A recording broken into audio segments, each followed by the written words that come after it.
우리가 창세기 2장을 읽으면 하나님께서 그 사람 아담을 지으신 그 뜻을 분명히 확인을 할 수가 있습니다. 이렇게 되어 있습니다.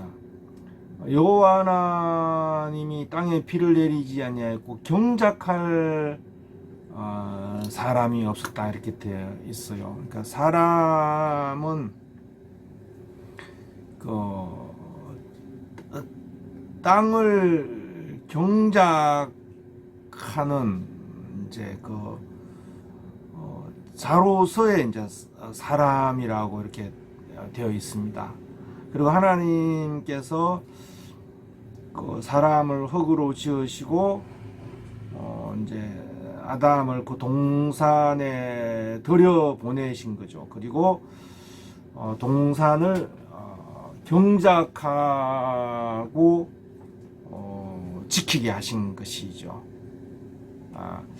이 부분과 관련해서 우리가 에베소서 2장 10절에 이런 말씀이 있습니다. 우리는 그의 그 만드심 바라 하면서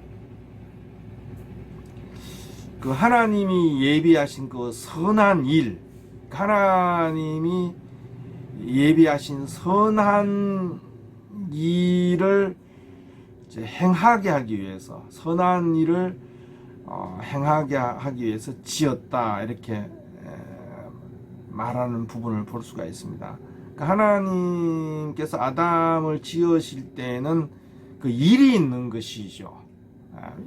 창세기 2장에서는 동산을 경작하고 또 하나님의 동산을, 하나님의 세계를 경작하고 지키는 그 일을 이제 목적으로 해서 아담을 이제 지으신 거죠. 그러니까 그리고 이제 아담을 지어서 동산에, 하나님의 동산에 들여보내실 때 이제 동산을 경작하고 동산을 지키게 하신 것을 볼 수 있습니다. 그래서 처음에 사람을 지으시기 전의 이야기부터가 땅에는 비를 내리지 아니하고 경작할 사람이 없었다, 이렇게 표현하고 있기 때문에 항상 하나님께서 사람을 지으실 때는 그분의 이제 뜻하시는 일이 있는 거죠. 바로 경작자로서 또 동산을 경작하고 또 하나님의 동산을 지키는 자로서 그 일과 결부되어 이제 하나님께서 사람을 지었고 또 일꾼으로 아담을 동산에 들여보낸 것을 확인할 수 있어요. 그래서 보통 종교인들이 생각하는 그 에덴 동산이라는 게 파라다이스 개념이 아니단 말이죠. 먹고 돌고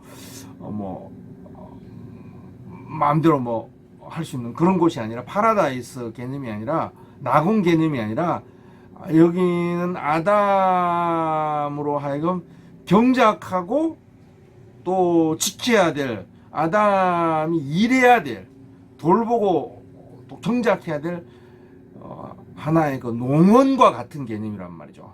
밭을 갈고 경작하고 또 동산을 지켜야 될 아담에게 주신 그 터전, 하나의 기업, 그가 일구어야 될 기업과 같고, 그 기업에서 이제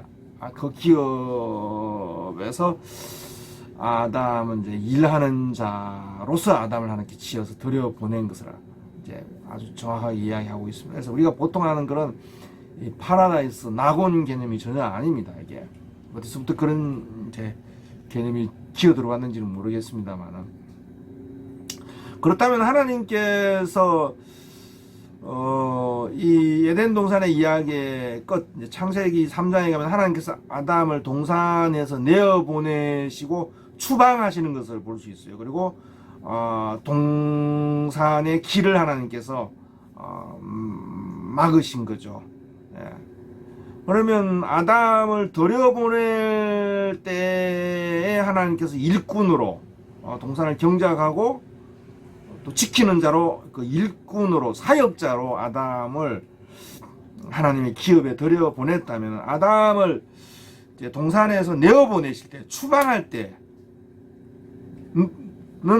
추방할 때에도 역시 아담이 동산에서 추방되는 그 근원도 역시 하나님의 일과 또 하나님의 동산을 경작하는 일과 하나님의 동산을 지키는 일과 관련해서 하나님께서 아담을 추방한 거죠. 그래서 항상 아담이 들여보내는 것도 하나님의 기업에 들여보내는 것도 일과 관련되어 있고 그 사역과 관련되어 있고 그를 이제 내어 보낸 것도 하나님께서 아담에게 주신 그 일, 그의 사역과 관련해서 하나님께서 아담을 동산에서 추방한 거죠.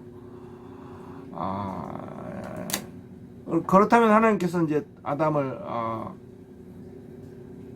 동산에서 추방하신 것은 예수님 말씀처럼 예수님 이렇게 말씀했어요. 나는 나의 뜻대로 하지 아니하고 항상 아버지께서 내게 하라고 하신 그 일을 내가 한다 이렇게 말씀하고 있는 걸 볼 수 있습니다.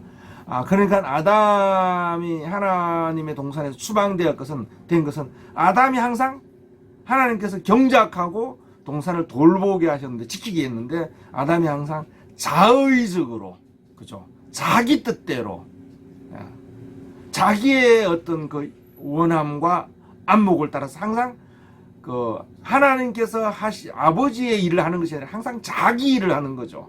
예. 항상 하나님의 일을 모르고 자기 일을 한단 말이죠. 예. 자의적으로 자기 일을 하는 거죠. 그러니까 하나님의 일이나 하나님의 동산의 목적이나 하나님의 동산이 어떤 곳인지 하나님의 기업이 어떤 곳인지 알지 못하고 자의적으로 한다라는 것입니다. 그리고 또 하나님께서 자의적으로 일하고 하나님을 동산을 지키게 했는데 아담으로 인하여 하나님의 동산이 울타리가 허물어지는 거죠. 그러니까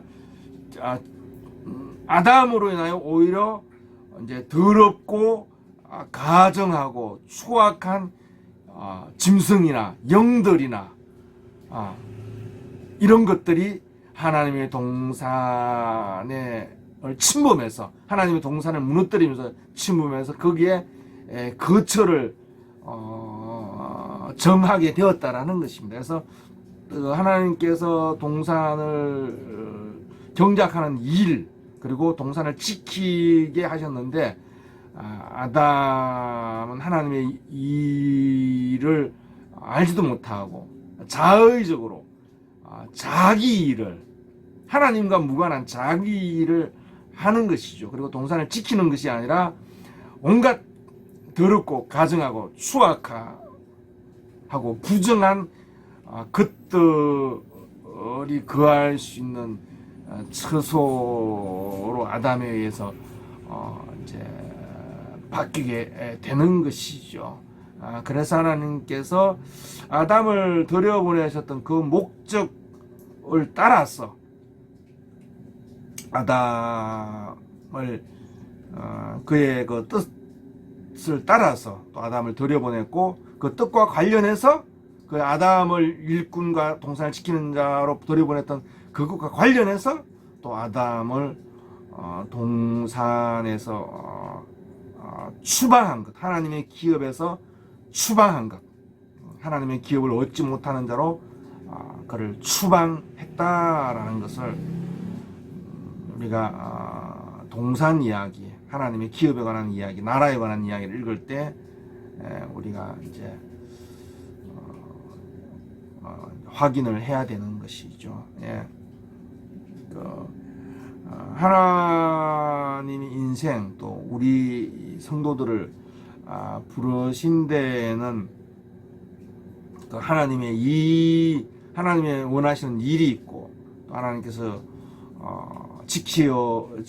우리에게 부탁한 하나님의 기업을 지키는 그런 그 사역이 우리에게 있는 것이죠. 근데 이 하나님의 일을 모르고 또 우리가 어떻게 하나님의 세계를 지키느냐 이 권능을 우리가 알지 못할 때 오히려 우리는 자기 일을 열심히 하게 되는 것이죠.